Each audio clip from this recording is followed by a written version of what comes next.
Dragon's Den is open for business. I don't often say this, but your pitch was awful. You've got to be quiet for this little bit, Peter, if that's all right. Ouch. A place where budding entrepreneurs are given a once-in-a-lifetime chance. You have this most bizarre way of answering questions. Stop it. To present their wares to 5 captains of commerce. You wanted to see how credible we are, Yeah. so I'm about to show you. Well, show me. Some will succeed and go on to make millions. Others will fail and leave with nothing. Make him a counteroffer, tell him to shove it where the sun doesn't shine. With the occasional visit from some wealthy VIPs, I can't not give you money. I can't not make you an offer. First deal in the day. I didn't want it anyway. the hunt is on to find the next big money-making idea. Dragons are go. Tonight. We're selling tickets to the moon. There are times where I sit here, I want to be beamed up to the moon. Do I pay you £125,000 now? Yeah, pretty much, yeah. Interesting. Why Zebedee? It's from the Magic Roundabout. You're too young, Sarah. What could be appealing to you to get involved? I would be looking to take 40% of the business.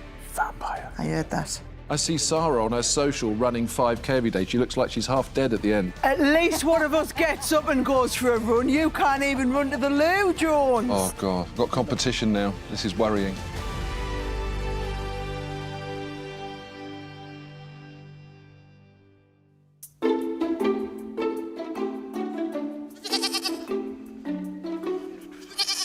Ah, water.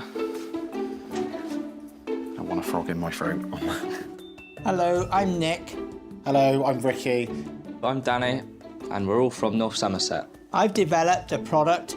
It's a milky business, but I'm proud to be working with my 2 sons. You better wake up and look a bit lively, eh? Let's go. Products made out of goat's milk. Big company in America does this. They are ginormous. The family firm have their sights set on 2 investors in particular. I think I would like to see Stephen and Peter. Goat's milk. Do you reckon there's a goat coming in? Without a doubt.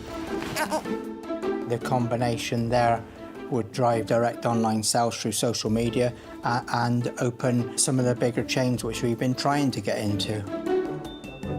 I'll bet you 50 quid that a goat doesn't come in. I bet no animal.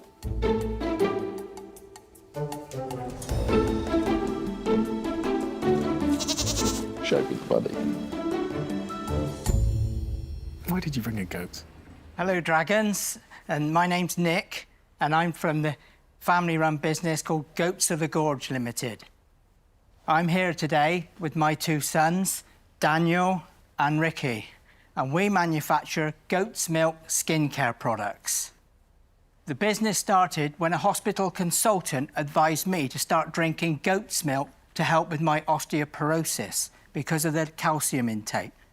I did some further research and discovered it contains lactic acid, which helps to break down dead skin cells, but it also contains vitamin A that helps to rejuvenate the skin.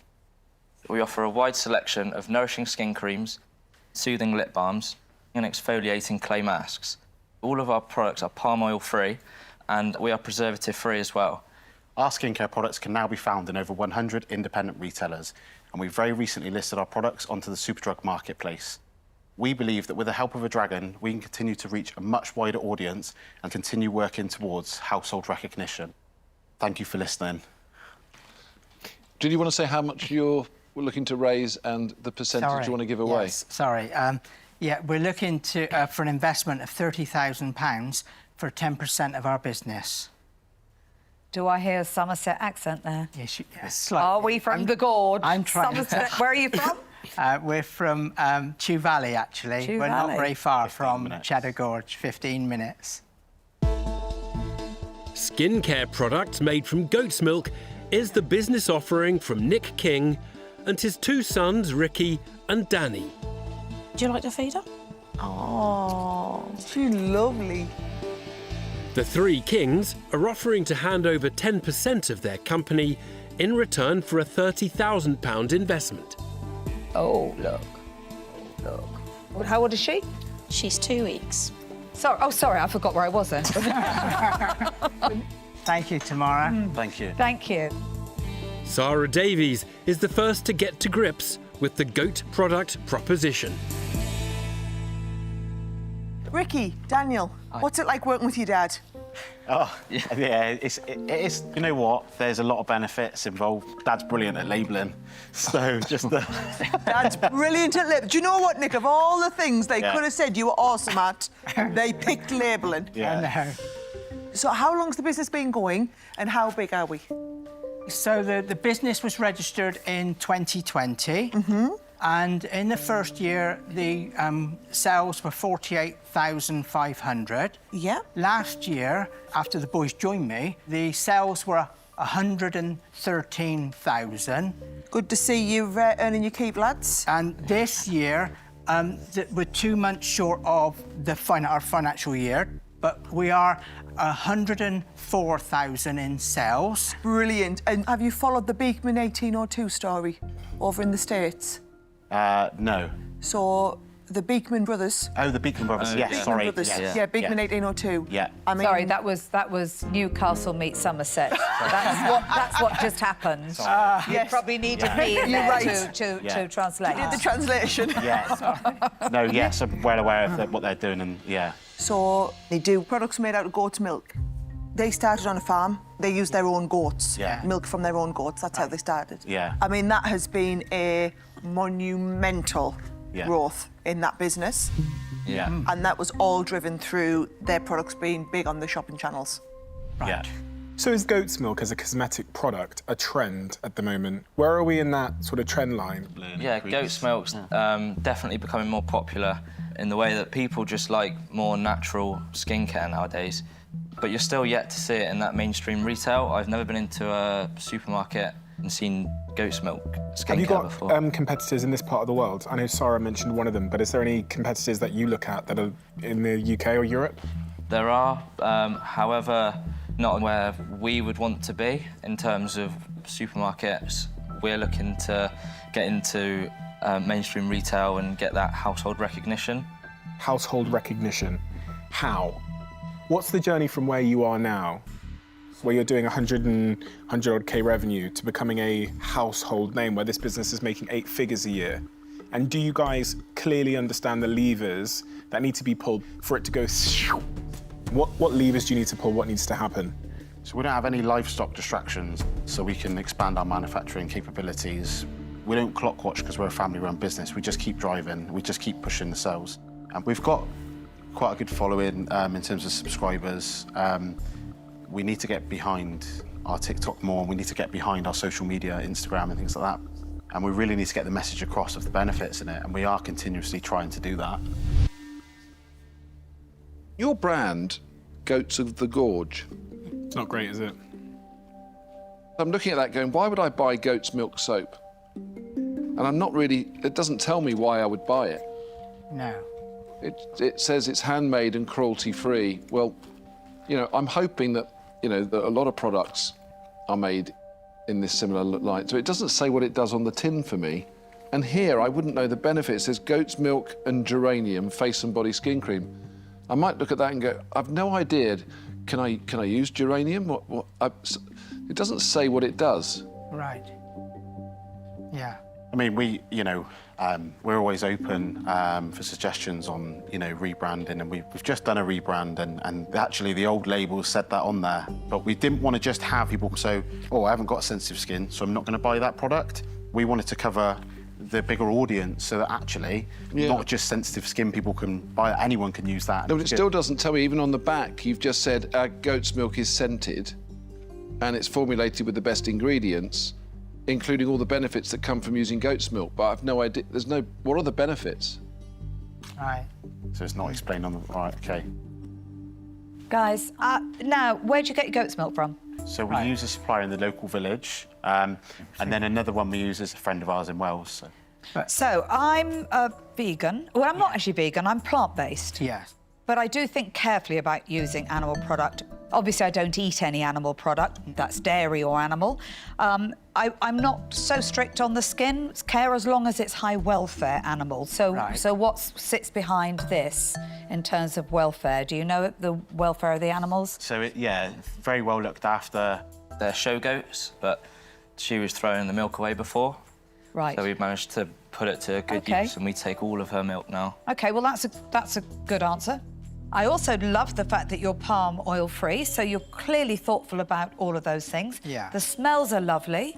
So you're doing a lot of stuff really, really great. I love the three of you. I don't know why. And funnily enough, I think you'd be very good on social media. Oh. You know, you look, just as a family, you've just got a great story to tell. Yeah. You know, and so I think you have got a great story. There is going to be a but from me. Yeah. And it is because I'm not that supportive of the dairy industry or the goat industry, which I would cause you a problem, because whilst what you're doing at the moment, you're quite small scale, you can see the goats that you're buying from, but as you get bigger, I suspect you're going to have to think about those things, and I'm going to stand in your way because I'm going to be saying you can't do that. So I'm just not a good investor for you guys. So I'm afraid I won't be investing, but I wish you all the best. But I'm out. Thank you. Guys, love the fact that you're a family. Love the fact that, you know, 3 musketeers. But I can't see another musketeer in this. I think the 3 of you can make this happen. But today, you've not convinced me that I should join and make the party 4. For that reason, I'm not going to invest in it, I'm out. Right. OK, thank you. Who's still in? Is it Sarah and Peter? Peter.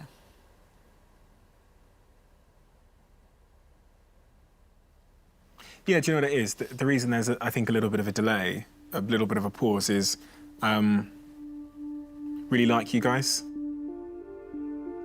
The concern is how much would it take to become a mainstream business in terms of effort, time, money, and is it even possible for it to become a mainstream business?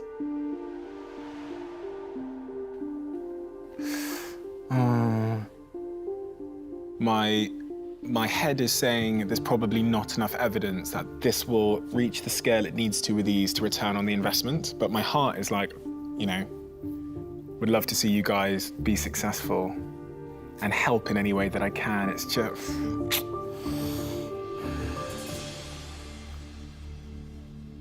Guys, I think the products are really good. Thank you. Yeah, I think they really are. And the fact that we've still got 3 dragons in, I think it's a really good sign. Good sign. I do think it needs a complete rebrand to get this moving. But the thing that's holding me on is that Sarah's made a comment to say that there's a massive company in the States that has just knocked it out of the park. And I'm kind of thinking, is this the one that could do it? Yeah, I'll think about it. I think Stephen and I have been talking a lot. Sarah hasn't said a word for a while, so. While they're thinking about it, I'll let you know where I am. So I'm very familiar with that competitor in the States, and they are going such great guns in the US. The shopping channels in the US fight for them. How big are they, Sarah? How big are they?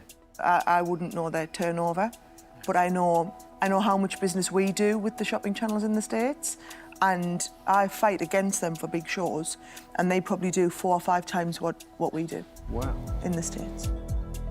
The challenge I've got is looking at the business, honestly, I can see the passion and how you work together as a team and everything, but I look at this and I can see, I just see the road that's ahead of you a little bit, and it needs to be something for me that I'm excited in, and I'm trying to get you in and see if I can get excited. Yeah. A little bit like Stephen, it's a heart versus head. Yeah. The heart's all in. Right. It's the head that needs convincing. And I would feel guilty taking a part of your company when the biggest single thing I would do for this business would be to just make you an introduction to the various shopping channels here in the UK. So I'm not going to make you an investment because it doesn't feel right for me, and I'm out. Okay. Thank you. Guys, I don't have the same issues as Sarah at all. I think by me investing, I'm really helping you. I'm certainly not taking anything away from you. My issue is the scale of the size of the prize and the scale of this business. That's the bigger issue that I have with it. I don't see a multi-million-pound business here that could be grown. And sadly, that's the reason why I say that I'm out. Thank you. Thank you. I think my head wins here. I think if you do want to hit the mainstream, I think that you do need to have a rebrand. And then I think you really need to use online platforms to tell great, compelling stories featuring goats. You saw the reaction you got when you led with a goat. All your content should lead with a goat. Yeah. Because all it takes is one. All it takes is one good video with a goat for your, you know, we hear it time and time and again. We have entrepreneurs come in here and say, I posted one video on TikTok, it got 4 million views, and we're away. I think you've done a cracking job, and I think you're going to continue to do a cracking job. But it doesn't make sense as an investment today. So I'm going to say that about, but I wish you the very best. Thank you. Good to meet you. Good luck, Thanks guys. for coming in. Good luck. Cheers. Good luck. Yes. The Dragons wavered, but ultimately withheld their cash. And the trio head back to the southwest without a deal. Obviously, we didn't get the investment we asked for, but we're going to continue to push Goats to the Gorge on, and I'm sure we'll get there. And before you two kid each other, the reason you were still staying in is because Sarah was still in, before you come up with all of your clever reasons. That's just not correct at all. I'm so proud of both the boys for bringing us here to the Dragons. It was a wonderful experience. Try down.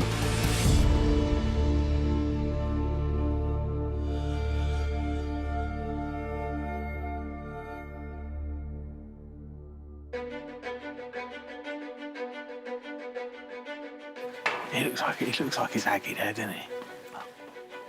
He's like... I'm David. I'm Barry.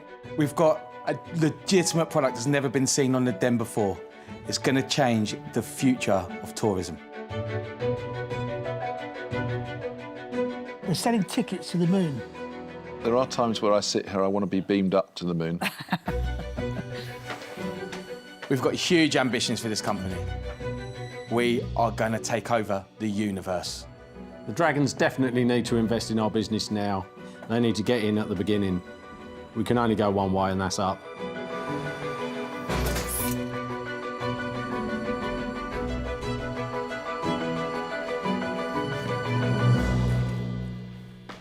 Hello, Dragons. My name's Barry Shanks, and I'm here with my business partner and friend, Dave Doughty. Our purpose today is to seek investment in our company, DD Aviation. DD Aviation is the parent company of Admiral Jet, a private jet and helicopter service. We provide private jet and helicopters to high net worth individuals, celebrities, sports stars and heads of state worldwide. With current year-on-year growth, our most recent figures show a turnover of 3.8 million and a net profit of £188,000. We're here today to seek a £75,000 investment in return for a 5% stake in our exciting new product, Rocket Brakes. Although space travel may seem like an alien concept, at Rocket Brakes we understand the processes required to get people into space, because the process is exactly the same as Admiral Jet, and space is just another destination. So Rocket Brakes is a dedicated space travel agency that brings customers to a variety of space tourism experiences and missions. We provide a truly bespoke space travel experience, be it an exhilarating, adrenaline-fueled mission or a more leisurely journey, depending on preferences. Whilst in the pre-revenue stage, we feel Rocket Brakes is well positioned to take advantage of the global space tourism market. Industry projections show an annual growth of 37.8% and a valuation of nearly £9 billion by 2030. Before we open up the floor to questions, we'd like to give you a little gift that show what you would look like if you was an astronaut. Wow. An out-of-this-world pitch from travel agents with a difference, David Doughty and Barry Shanks. Oh, I love it. Yes. The duo are seeking £75,000 in exchange for a 5% stake in their space-age enterprise. Oh, my God. Wow. David and Barry may be aiming for the stars, But Deborah Meaden wants to discover if the pair's feet are firmly on the ground. So, let me understand the business model. Are you selling tickets now for future space travel? Is that the plan? Yes, correct. So at the moment, we're a private aviation service, and we realised that actually the processes of dealing with the high net worth individual market is all about service over revenue. And we thought that the process of getting somebody into space, the process is exactly the same, except instead of south of France as your destination, space is your destination. But I guess my question is, now for future? Correct, yes. So, and how far into the future? So at the moment, one of our suppliers has taken bookings for 2027, and they're doing a test manned flight this summer. So let's talk about the financials around that. I want to go into space. You tell me how much it's going to cost me, for example. All depends, as again, we said we're bespoke. So for yourself, Deborah, you'd probably like a hot air balloon style experience in a pressurised capsule so you can drink cocktails, sit in a lovely lounger, view the curvature of the Earth. That's £125,000. You go up in a balloon? Yeah. Yeah, so imagine it being like it's not the lounge at Dorchester, and it has a seating that moves in different directions. You can get different views. It has a bar, it has Wi-Fi, and it goes up at about 15 miles per hour till you get to the curvature of the Earth. OK, so £125,000. Do I pay you £125,000 now? No, it's £20,000 deposit to reserve your place. OK, and is that fully refundable, that deposit? Absolutely, it's fully refundable until you get given your date for launch. And is this investment for the whole business or for a different business? Investment for the whole business. So you'll be investing in DD Aviation, which is the private jet and helicopter company, and we will use your investment to take rocket breaks to the next stage. Dave, Barry, so if I'm in the UK and I want to go up to space, I go on your website and then you'll provide me with a bunch of different suppliers.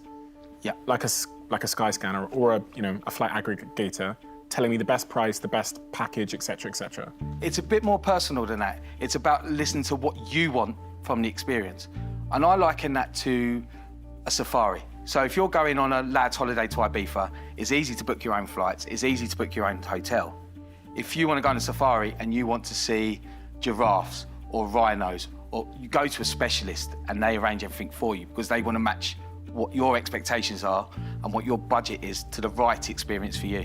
But is your business not contingent on there being a series of breakthroughs in the space and technology? It is to a certain extent, but it's just a matter of time, really, and that's why we wanted to get in early. Guys, interesting. How much cash you got in the main business? At the moment, if I was to look in the account, probably short of £500,000. Yeah, you don't need the money. So why are you here? We're after a dragon. So what could the dragon contribute to your success? We've done a dream buyer exercise of who are the type of demographic that would use our product. And we know that high net worth individuals associate with other high net worth individuals. So just your network on their own. They want our black book so that they can sell them space tickets. Have I got that right?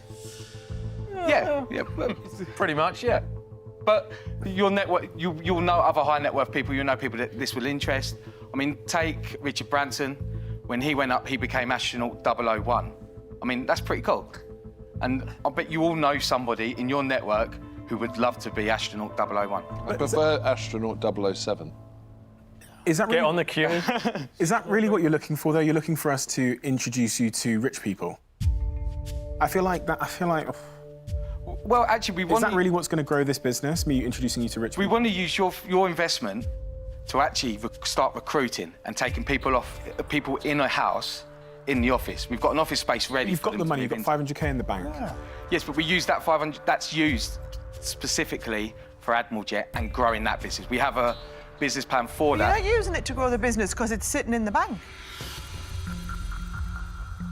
Yes, but so for example, you need a high cash flow in this industry because we deal with oil and gas clients and they don't pay you before the flight. So we have to give them 30 days credit. So you could go get a loan? We could, yeah. But so what's the actual reason that you think a Dragon could help accelerate rocket brakes exponentially? the ideas, the network, the support. We've been doing it for 3 hours a week for the last 3 years. And where exactly have you gotten it up to? You got bookings? No. You got no bookings at the moment? Not yet, no. Dave Barry, you are, I mean, I get it. You are basically a space travel agency. I understand that. The thing that's slightly concerning, though, is the fact that when you deal with the high net worth, you'll typically find that they'll have assistants. And I am not convinced that what would happen, that individual that worked for me or worked for a high net worth, they would go through an agency. I think you'll find that what they'll do is they'll go direct to the source. They'd cut you out. That's the concern that I've got. Do you know what it is? The industry hasn't matured yet, so it doesn't have space yet for a travel agent, per se. And we really don't know how long it's going to take. It might be 4 years, it might be 15 years. But when it does mature, I think you guys are well placed, because you've got experience, you've got clientele that are suitable for this. But I just don't know when that'll be. So I'm going to say that I'm out. So for somebody who won't take private jets, and I've reduced my flights by 80%, I don't think I'm going to be a natural investor. And my friends would think I'd gone barking mad if I walked around them going, I think you should take a private jet or go up into space. So I wouldn't invest, so I'm afraid I'm out. Thank you. Look, I'll tell you where I am. You're great guys, and I think you've got something here. But my money can be used better elsewhere. So I'm going to tell you, I'm going to wish you all the best, but for that reason, I'm out. Thank you very much. So, the issue I have with the business is my primary perceptions on why you want a Dragon. When we asked you, the kind of first words out your mouth were about that little black book and the introductions to our network of friends. And that's something that I'm sure I speak on behalf of all of us, is not something that we give up in a promotional capacity, which is what this is. So I think you've got a great business and I wish you all the best with it. But it's not a one for me, and I'm out. Dave Barry, congratulations.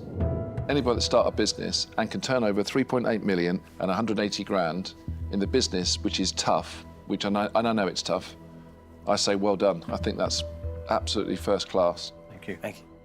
And in a way, I do think that your pitch should have been very much about your DD Aviation, because your best pipeline is your own business right now, not us. That, for me, is your feeder. If you're dealing with major high net worths every single day with your team, you have the real opportunity to do this almost as a softly try as you go, try as you buy type concept within your business right now, and I'd encourage you to do that, because this is a long-term burn. I'm trying to say this quietly without Deborah hearing, so don't tell Deborah, but I'm lucky enough to have my own aircraft. But if I ever need something, I'll look you guys up. But it's not something for today that I can invest in, so I'm going to say that I'm out. Thank you very much. Good luck, guys. Thank you very much. Thank you. Disappointment for David and Barry, whose trip to the Den has brought them back down to earth. Slightly gutted that we didn't get an investment. Oh, wasn't that bad, was it? I think we came across all right, to be fair. What they said was wise. We've definitely taken it on board. Yeah, and they all kind of seemed to like the concept. It was just maybe a bit too soon.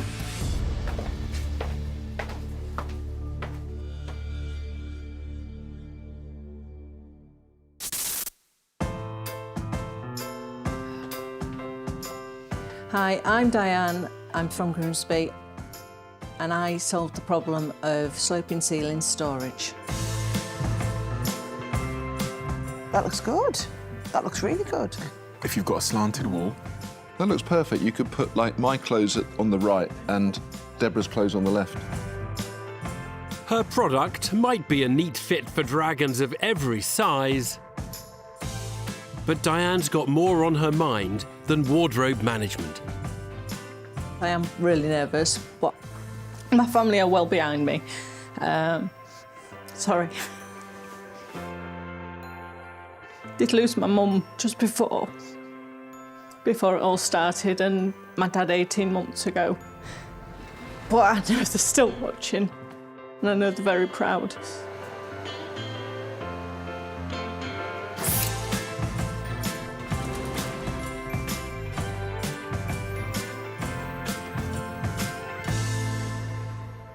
Hello, Dragons.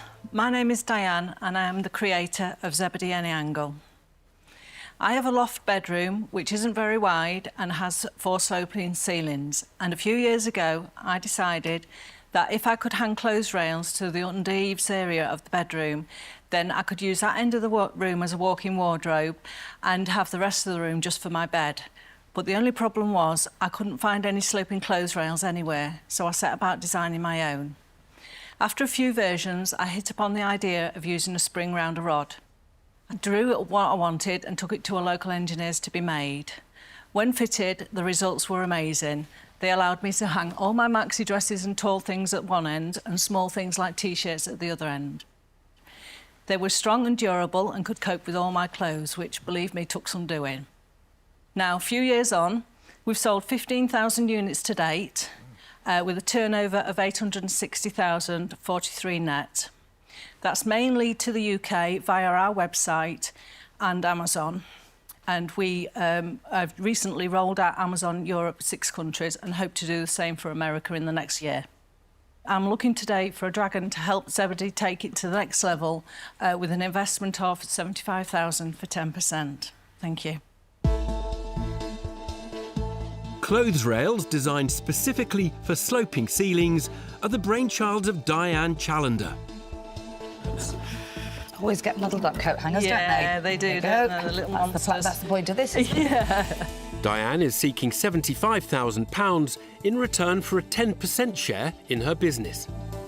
Do you hang it on the... You hang it on the coil. Coil. Like that, yes. He may be more used to selling clothes than hanging them, but Tuka Suleiman is always on the lookout for a fresh opportunity. Diane, so how do you sell it? Do you sell it by the metre? No, there's 5 set sizes, from 500ml up to 900ml. So give us an idea of cost and sales, for instance. OK. Well, our most popular one is the 900ml original. What does that cost you? The retail is $89.99 and the cost price is £18. Right. And where are they made? Most of the parts are actually currently made by a local engineering company to me, and then they're brought to our workshop where we assemble them and send them. Wow. I must say, having a quick look, beautifully made. Thank you. Good quality. Just give me a little bit of rundown on the numbers. Because you said 860,000. Is that for 1 year or over a period? We set up in 2017. Right. So give us some numbers for the last 2 or 3 years. Yeah, OK. 4th year, 168 turnover, 100 gross, 8 net. 5th year, 241 turnover, 150 gross, 2.9 net. And the 6th year was 196 turnover, 132 gross, and 1.7 net. OK. Diane? Yes. So you seem to have quite big overheads between your gross margin and your net margin. So what are you spending money on? Well, our actual biggest expense has been advertising more than anything. And some of it is also down to, we've got a big workshop now, which isn't at capacity. And because we produce in this country, we haven't got the volume or the cost of sales margin to sort of like take it to the big retailers. And we've started getting quotes for procurement from other parts of the world and things to try and get our cost of sales down, but that would mean buying in bulk. So there's that side. Would that mean closing the workshop as well? No, because we would hope using that for the bespoke colours. So just to put the commercial case to you, so you're saying that at the moment you've got high overheads for the workshop. What proportion of your sales come from the colours? Probably about 20%. OK. Yeah. And do you think if you did away with the colours and just went to 5 standard SKUs and had them in stock and had them manufactured elsewhere, you could save the overhead cost of the workshop? Yeah. Would that be a good way forward? Yeah, we could. We could do, yes. And then my other question is, why Zebedee? It's from the Magic Roundabout originally. You're too young, I'm afraid. But it was the character with a spring leg. Please don't take this the wrong way, but that's a terrible brand name for the business. Most people like it. Oh, I like it. Yeah. It's a memorable name, but when it's so difficult to get the spelling accurately right, and it doesn't really explain what it does, without you explaining the story to me. Yeah. You're too young, Sarah. I'm too young. Did you know who Zebedee was? No comment. We generally refer to it as Zebedee any angle. I know it's a little bit long-winded, yeah. Yeah. OK, thank you. Diane, I'm going to say where I am. At the moment, your business is netting you 5%. You need to find a way of getting that up. Yes. I know that sounds blinking obvious. Yeah. But, you know, you're doing all of this work and you must get to the end. I bet you are working your socks off and I bet you get to the end of the year and think, really? So it's not an investment for me, but it is a very lovely thing you've done here. And I suspect you're going to find its route to success. So I wish you all the best, but I won't be investing, I'm sorry. Thank you. I'm out. Diane, when you walked in, I looked at the product and I started to think about all the spaces in my house that could now be useful. And I think that's exactly the aha moment of your product and why you do have a business here. But I don't think there's enough space in the business for an investor to make a return. So I'm going to say that I'm out. Diane, it looks like you saw a problem, you went about it to solve it. Yeah. And this is the end product. Congratulations. I mean, it's beautiful. Thank you. But you've walked in here asking for £75,000, but what you haven't pitched is why a dragon should invest. What you should be saying, guys, I've taken it so far, and I think the potential is X. I need the money for Y to bring it to that destination. And you have not done that. So for that reason, I'm out. Diane, look, I do think, you know, it's a great product. And to Tuka's point, you've made it so beautifully. However, whilst I'd buy the product, for sure, I'm not sure that you could scale this, especially with the margin constraints that you've got on this type of product. And I just don't see the bigger opportunity here, so sadly I'm going to say that I'm out. Diane, it's pretty stressful in the den, isn't it? Yeah. You've done really well to hold up to all the questioning. I agree with what everybody said. You've come up with a brilliant product, absolutely brilliant product. But I also agree with what I've heard in that the business currently as it stands, there just isn't room for an investor. Now, I think there could be room for an investor if you were to, I think, close the workshop, move the manufacturing elsewhere, use a third-party supplier, and basically become a sales and marketing business for the product. So I'm going to pose a question to you. Okay. Do you want to continue as you are, or are you willing to embrace a completely different way of doing things, restructure and rebrand the business, and look to see if we can take it to another level? I am quite happy to do what it takes, restructuring, rebranding. You know I've made some mistakes with how I've done things, so I'm quite happy to take on board anything that's necessary to make it work. OK, on that basis, then, I'm willing to make you an offer. So I will offer you all of the money, But from the work I see that's going to be involved to get this business to something that can make money for both of us longer term, I would be looking to take 40% of the business. Okay. Vampire. I heard that. Yeah. I think I'll go talk to the walk and have a think. You can just go Thank you straight very out of the much. lift if you want.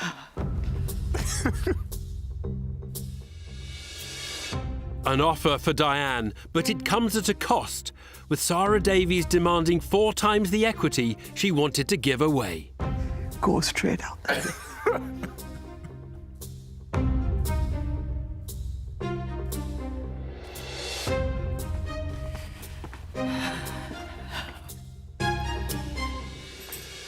Crikey.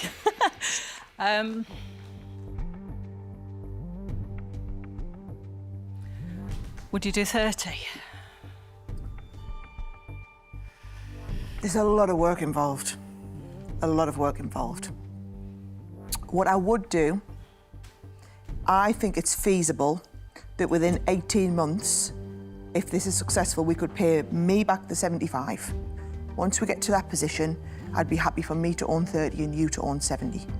Yeah, that's brilliant. You happy? Let's do that, yeah. Excellent! Well done. Right, we've got a deal! Well done! Thank you very much. Oh, hey, well done. Well done, Diane. Well Thank done. you very much. Well done, Cheers. Diane. Bye. Delight for Diane, who leaves the Den with £75,000 and the backing of a dragon well used to turning promise into profits. I'm shaking like a leaf. I'm really excited though. I'm sure with Sarah on board it will spring into the future and be positive. That's great. She needs you. She does? Yeah. I didn't see that coming. Well, that was the idea. I was operating the Peter Jones strategy. Feign disinterest until everyone's gone out, and then you've got no one to compete against. Oh, God. Wow. I've got competition now. This is worrying.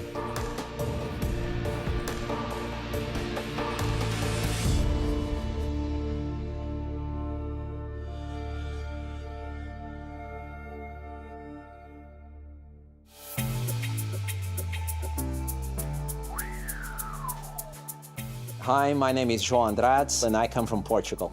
Here we are, Camilo. Yep. In the Den. I am Camilo Franchi Scarselli. I'm from Italy. We are bringing into the Den something that's going to revolutionize sports worldwide. Green light. Oi. It's a race. I think it's a race, yeah. It's called 100. So it's probably 100 kilometres. Deborah likes running. We did that run together a few years ago, although that is maybe the last time you ran. Enjoy. You can. You deserve it.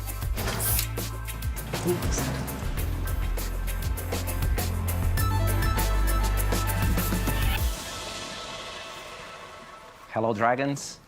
My name is João Andrade. I'm an ultra runner and the founder of 100 Group Limited. Hello, Dragons. My name is Camilo Franchi Scarselli. I'm from Italy, and I am the CEO of 100 Group. Today, we are here to offer you an exciting opportunity to invest £100,000 for a 2% equity stake in 100. I've been an entrepreneur for over 15 years, working 18-hour days, 120-hour weeks, mainly in biotech, and that took a toll on my mental and physical health. And so I decided to make significant changes in my life. So I came across this race called the Badwater 135, which is worldly renowned as the world's toughest foot race, an ultramarathon held in the Death Valley in the United States under scorching heat with temperatures rising up to 55 degrees, so that's 135 miles. And I decided to complete that race. Why? And I came across the fastest growing sport in the world, trail running. And so when I left my previous company in 2019, I decided to start 100. After 4 years since we started the company, I was introduced to Camilo, CEO. I'm a newcomer. Yeah, he's a newcomer. He brings with him his vast experience organizing world championships for a diversity of sports and also working with the Olympic committees. And now we want to develop a trail running world championship And we now have this year a race in Brazil, then Portugal, and we have the final stage in Italy. In the next 3 years, we want to explode the competition in 9 stages in other countries, in all the 5 continents. Now let's talk about our finances. We are projecting £12 million revenue by 2028. Last year we did £200,000 revenue. This year we are on our way to 500,000. And here we are with you today to ask your help to drive the company to the next level. A trail running world championship is the proposal from business partners João Andrade and Camilo Franchi. They're seeking a £100,000 investment in return for a 2% stake in their company. Peter Jones is the front runner with the questions. João, Camilo, hi. Hi. Hi, Peter. That was an interesting story. So you obviously had a very stressful job, but then what you went on to do feels even more stressful. Why on earth, in your right mind, would you go through a stressful life and then say, I'm now going to go and run 135 miles? Because I had to fulfill what I have here somehow. And I don't think running Badwater 135 is the toughest endurance sport in the world. I think the toughest endurance sport in the world is entrepreneurship. No, tell me about it. And that's why, to be fair, I don't go running. I see Sarah on her social running 5K every day. She looks like she's half dead at the end. That is not fair. At least one of us gets up and goes for a run. You can't even run to the loo, Jones. Right, guys. So this is trail running. Yes. So are there other competitors in this sector doing a lot of trail running, or are you pioneering the trail running sector like ultramarathons are a sector? We are pioneering in trail endurance, which is the long distance running, 100 kilometers and then 100 miles. That's exactly why the company is called 100. Right, okay. Got that bit. Yeah. Commercial model. What's your income stream? Where's your revenue coming from? Basically, it's on the license. So the license is something that we can compare to the Formula One way. Okay. Selling the possibility to bring a competition, one of the only 9 races in the world, in 9 magnificent spots. So the governments of the countries that we are dealing with are very interested to have the chance to be promoted in all the circuit. Okay, so if I just relay that back to you how I've understood it, the 9 countries that you are selecting for the trails, you get the government of those countries to pay you to host the event there? Right. And broadcasting rights as well, because there are already 20 million athletes doing trail running. So already we have 20 million people that might be interested to watch the global competition that was missing. And so just to check then, so you said you've done 3 of the 9 races. So the way that you scale from where you are now to the 12 million that you're projecting in 2028 is to both scale the 3 races to a bigger level and to introduce the additional 6. Yes. Okay, I think I've got the model. João, Camilo, I love this area. And I love this area because I've observed in my friendship circle, suddenly it seems like a significant percentage of my friendship group have become into ultra athletics. I bought a road bike last week. I've been out riding, trying to do 140 kilometres because I'm going with my girlfriend from London to Bordeaux. So I've been training very much into this space, and I really, really believe it represents the future. So who do you compare yourself to in terms of a comparable brand in the ultra athletic space? Well, if we look, for example, into triathlon, you might have heard of Ironman. So what Ironman did for triathlon is what we want to be doing for trail running. Okay, so can you give me a view of their performance financially? So they're almost $1 billion brand. I think they generate close to $150 million in revenue. Can I just say, though, just take me through this, because this is the bit I don't get. So when you look at the sports, and you mentioned Formula One, when you look at those sports and you see the success, And there's obviously huge success because of the investment from the manufacturers that are participating. Yes. You know, you can see the money that's been created from it. And then you've also seen the adoption and the following that that's brought. Yes. I get that because you've got a level of excitement, you've got a shortened time frame. Yeah. You've got amazing cars. So you've got the glamour and the glitz. And then I'm about to turn on the television and watch a 21.5-hour race with 3 or 4 sort of people. I'm trying to understand, how are you going to televise and make this exciting to watch on television? There are different layers to that. The first one, you mentioned something very important, manufacturers in Formula One. So in trail running, you have the brands which are some of them are almost solely dedicated to trail running already. So for example, trail running shoe market is worth $6.9 billion today. Yeah, no, I get that. And I'm talking about, I'm sitting at home in an armchair. Yes. And I'm flicking over through a race with Lewis Hamilton, and it's like nip and tuck, and it's lots of noise, lots of excitement. Yes. Over to a trail race. How are you going to make it exciting? That's where I wanted to get to, because these brands, so for example, you have Salomon, you have now the Nike Trail team, the Adidas Terex team just for trail running. So these trail running shoe manufacturers have their own teams, and not only the athletes are competing, but now the teams are competing for the ranking as well. The entrepreneurs are answering all of the Dragon's questions with confidence. And with all 5 of the investors still in, there's everything to play for. Is Stephen Bartlett poised to make an offer? There's so many things that you could possibly do here. Yes. I'm trying to figure out, like, if it becomes the billion-dollar competitor you described earlier, or it becomes meh, based on the core competence of the founders. Completely agree. But the branding's not great. The logo isn't great. Okay. So I looked over at that and I thought, okay, maybe they're not very good at like brand marketing and branding generally. And that's a big part of it. You want to strike at the heart of culture. This takes off maybe because you get a Netflix deal or something like that. And then it will just catch culture, and off it becomes culturally relevant. Everyone, Tom, Dick and Harry influencer wants to do it. For sure. So to get that, you have to understand culture. And the only way that I could see if you understood culture was by looking at that brand. And I go, they don't quite get it. They don't, you know what I mean? One section we need help is exactly what's at the core of the company, which is communication. So you need help when you're offering 2%. Yes. Yeah. I love it, I believe in it, I think it represents the future. The challenge is this 2% thing. Okay. Immediately becomes not interesting. You're not even close there. What could be appealing to you to get involved?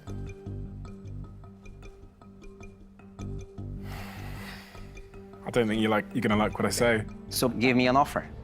I'm willing to listen.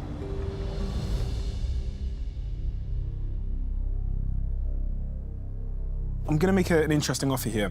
Okay. I'm gonna offer you half the money, 50K, for 10%. And I actually believe that is in reality, I believe that's a phenomenal deal. All the stuff we've said on the brand side, I can do. But I think my fellow Dragons could help me in various ways, especially with their contacts, connections, and experience in logistics and operations. So 10%, half the money.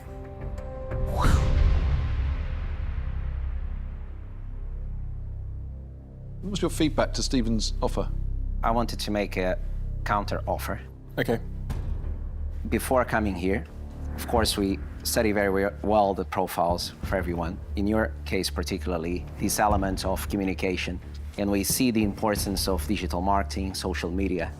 So my counter offer is, if we could go back to £100,000, we give you 5% of the company and 3% royalty on sales until we recover your money. I'll do 100K cash investment for 5% of the company and a 5% royalty until the cash is recovered. Done. Okay, done? Yeah, cool. Thank you. Gosh. Appreciate it. Thank you. Thank you so much. Well done. In the blink of an eye, a hasty Joao accepts Stephen Bartlett's offer without waiting to hear what the other dragons had to say. You have 4 other dragons. What about you? No, you've got your deal. Okay. Yeah. Kristen? Let me say something to that. I was looking at Steven and thinking he really wants to be involved and helping with the main element that we are looking for. Right. That's why we've taken the deal. That's it. Thank you so much. No, but Pleasure to meet. Can't wait to work with you both. No, Joelle, I was going to offer you all of the money for 2%. Yeah. No, it wasn't. Do you know what? I'm shocked. Thank you. Thank you. João and Camilo leave behind 1 delighted and 4 very bemused dragons, elated at receiving the £100,000 they came for, despite ruffling a few feathers in the process. We took Steven's offer because we knew exactly what we were looking for in terms of cash and expertise. When we see one person very excited and the others thinking too much, the deal is on the table.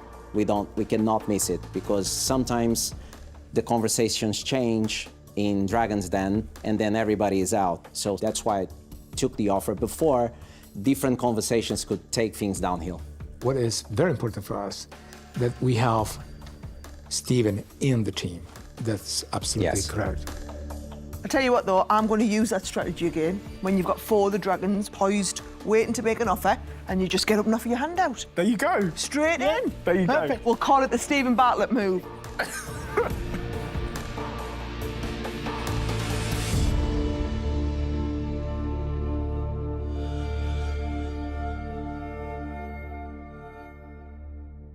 Next time on Dragon's Den.